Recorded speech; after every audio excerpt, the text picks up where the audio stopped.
Asal-usul wilayah yang menjadi tempat pemasangan pagar laut di Kabupaten Tangerang, Banten masih menjadi tanda tanya. Menteri Kelautan dan Perikanan Sakti Wahyu Trenggono sempat menduga ada pihak yang sengaja membangun pagar laut untuk kepentingan reklamasi lahan secara alami. Reklamasi dilakukan dengan memasang pagar di perairan supaya terbentuk daratan dari hasil sedimentasi atau pengendapan. Dugaan didasarkan pada sertifikat hak guna bangunan atau SHGB dan sertifikat hak milik atau SHM yang terbit untuk struktur pagar tersebut. Sakti menambahkan luas daratan di tengah-tengah laut yang dapat terbentuk dengan pemasangan pagar laut dapat mencapai 30 hektar. Namun setelah disebut sebagai lahan reklamasi, wilayah tempat pagar laut berdiri kini malah diklaim sebagai empang.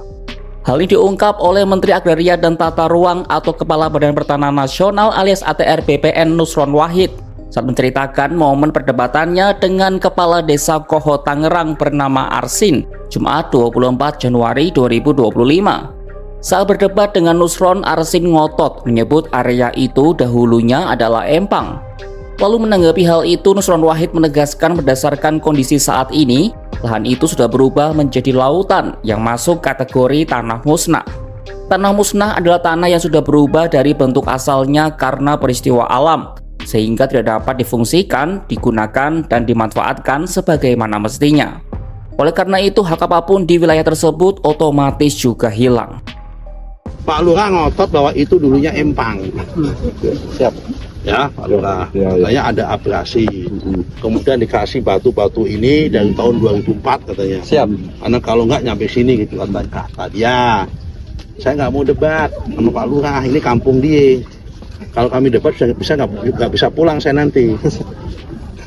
Tapi begini, mau Pak Lurah itu bilang empang, mau Pak Lurah bilang apa? Yang jelas secara faktual, material tadi kita lihat sama-sama, fisiknya udah nggak ada tanahnya. Betul kan? Betul. Nah, udah nggak ada tanahnya. Karena udah nggak ada tanahnya, saya nggak mau debat soal masalah garis pantai apa nggak mau itu dulu. Itu toh kalau dulunya empang, kalau yang di sono tadi karena udah nggak ada fisiknya, maka itu masuk kategori tanah milik.